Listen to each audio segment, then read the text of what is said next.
de los recuerdos.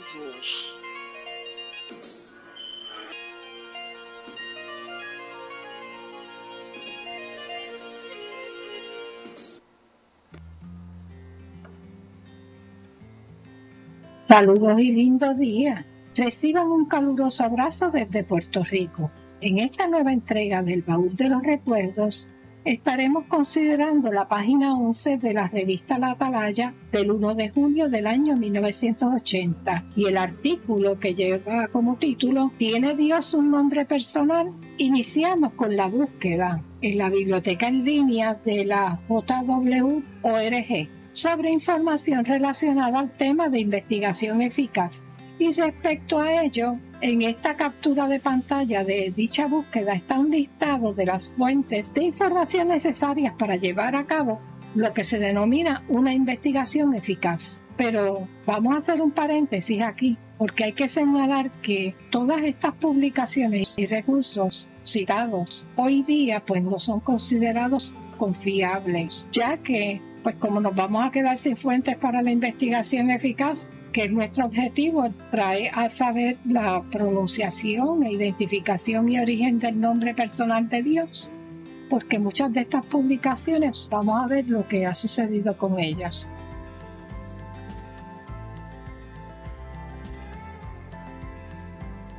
Estas publicaciones han sido decomisadas por la propia organización Watchtower Bible and Tract Society y como nos hemos quedado sin estas fuentes acreditadas por la organización como las necesarias para una investigación eficaz por haber sido consideradas vieja luz, nos vemos obligados a recurrir a otras fuentes de investigación.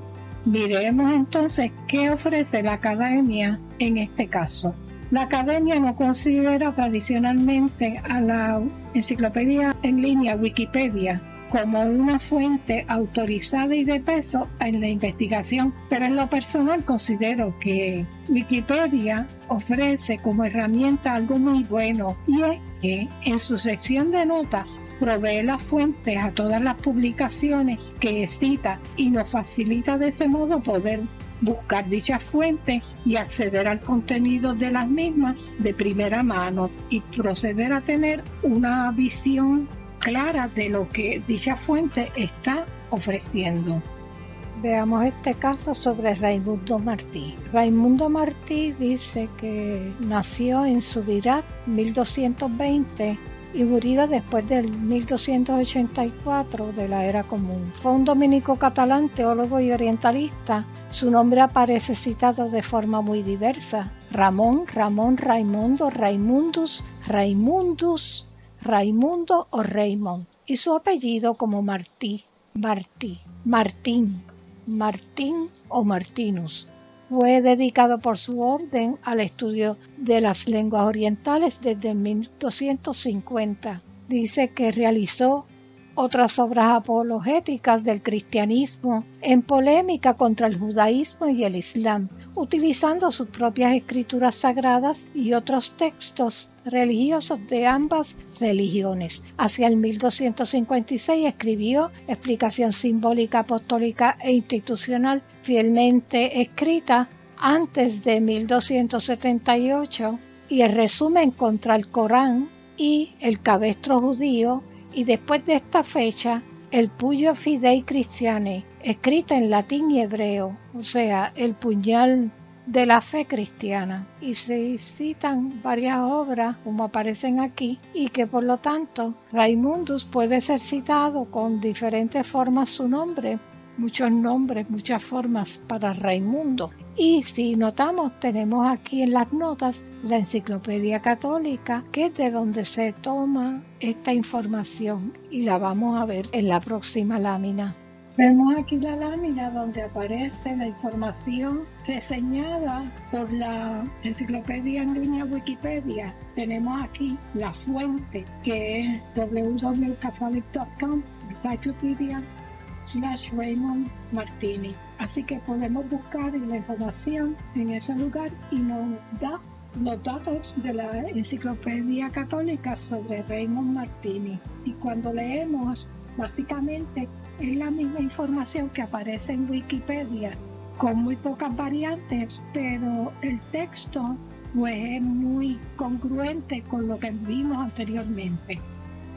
En la tesis para grado de maestría, el señor Richard S. Harvey en diciembre del 1991 sometió el trabajo de Raimundo Martini y el Puyo Fidei, o sea, el puñal de la fe. Y en dicho trabajo, que está colocado aquí el enlace para que lo puedan bajar, está la forma en que organiza Raimundo Martini dicho libro, donde explica, en el prefacio de su libro, presenta el contenido y la organización de temas del puñal de la fe en 3 aspectos básicos. Número 1, las razones para escribirlo.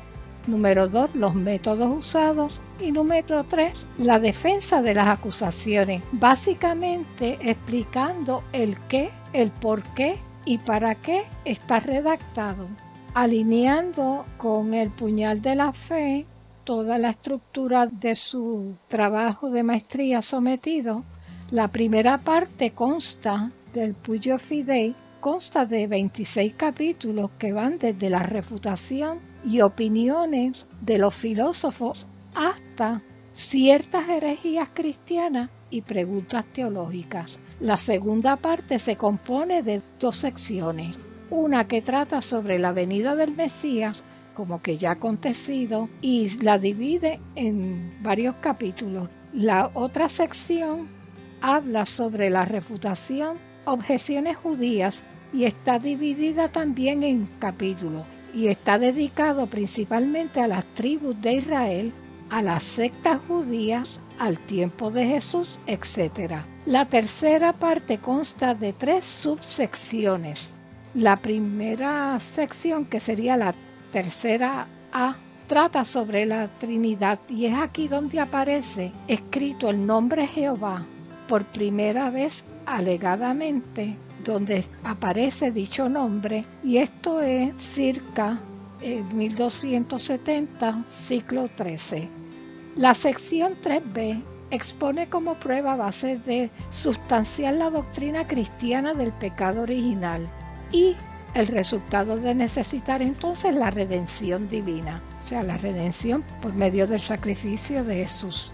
La sección 13 expone que Dios envió a su Hijo, o sea, la sabiduría, para la redención de la humanidad, probando el dogma central del nacimiento virginal de Jesús, los asuntos de la ley judía y el destino histórico del pueblo judío. Básicamente esa es la estructura del puñal de la fe de Raimundus Martini, y como vamos a ver consecuentemente cómo esto tiene relación con la revista que hemos citado a la entrada de este análisis. Todo esto, ¿cómo se relaciona con la revista La Atalaya? Sobre el nombre divino, ¿qué relación tiene? Aquí tenemos la revista La Atalaya, como bien vemos aquí, del 1 de julio del año 1980, volumen 101, número 13. Vemos aquí la portada de este número presentado en esta fecha, y de esta revista estaremos utilizando la página 11 y leemos los párrafos 1 y 2 del contenido. Como podemos ver en dichos párrafos, la revista reconoce como primicia de traducción que Raimundus Martini fue el primero en traducir el Tetragramatón como Jehová en el 1270, hace 752 años. Esto a 2022, pues esa sería la cantidad de años que esa traducción se dio a manos de Raimundus Martini. Hasta el momento estamos bajo ese supuesto. Sigamos con la investigación y veamos otra fuente de investigación, que lo es el Diccionario de la Real Academia de la Lengua Española, y veamos el significado de esta palabra muy importante, que es la palabra filología. Y como vemos, esto procede del latín, y sabemos que filos pues significa amor o interés por algo, y logia viene del logos, del estudio de o palabra, idea o tratado. Y esto nos presenta la esencia de este estudio que hace la filología. Como podemos ver, la filología es una ciencia, o sea, tiene análisis, método, estructura y precisión en la aplicación de sus conceptos y preceptos. Y veamos entonces el manual Tratado o Diario de Filología, volumen 16 del año 1888, publicada por esta casa editora que vemos aquí.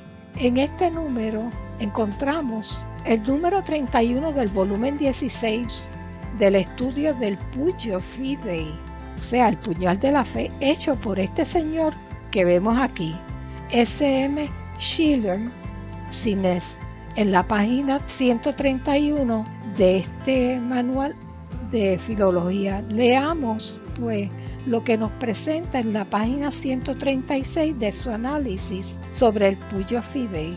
No vamos a entrar en detalle de cada una de las 6 pruebas de estas falsificaciones que esta persona encontró aquí y que las está analizando y está demostrando aplicando todo el análisis científico filológico. Así que estas 6 pruebas de falsificaciones encontradas y pasadas por el sedazo de la técnica y análisis filológico de este escrito, El puñal de la fe.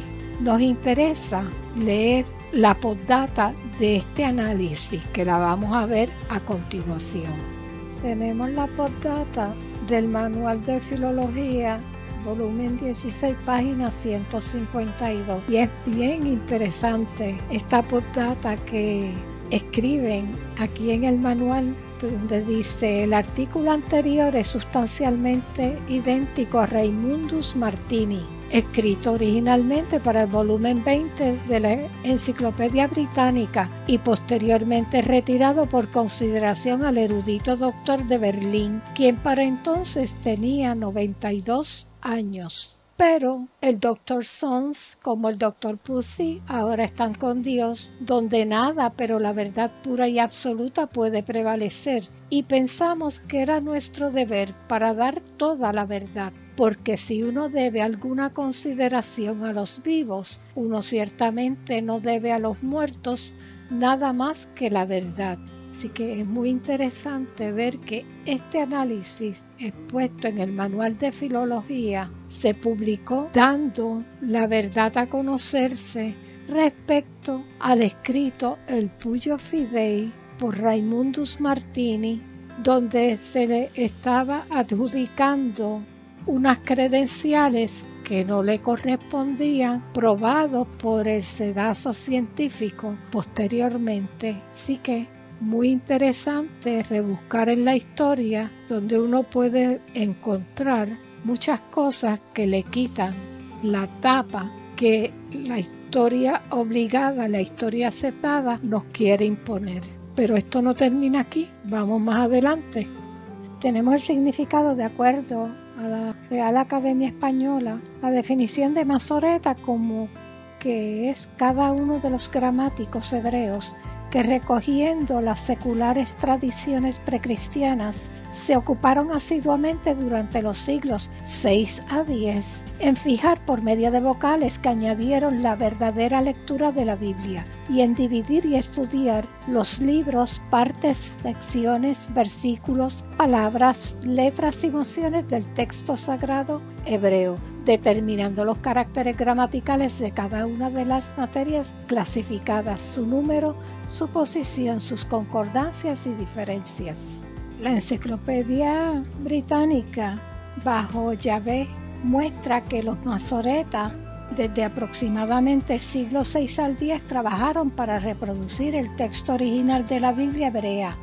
Agregaron al tetragramatón los signos vocálicos de las palabras hebreas Adonai o Elohim.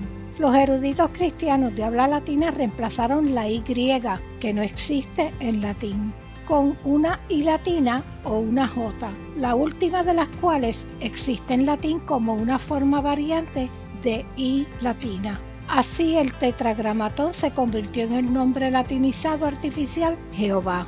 A medida que el uso del nombre se extendió por toda la Europa medieval, la letra inicial J se pronunció de acuerdo con el idioma vernáculo local en lugar del latín. Y como indica más abajo, los masoretas agregaron las vocales al tetragramatón a partir del siglo VI de la Era Común al siglo X de la Era Común, desde el año 501 Era Común al año 1000 de la Era Común, casi 800 años antes que Raimundus Martini lo hiciera para el año 1270 de la Era Común, siglo XIII.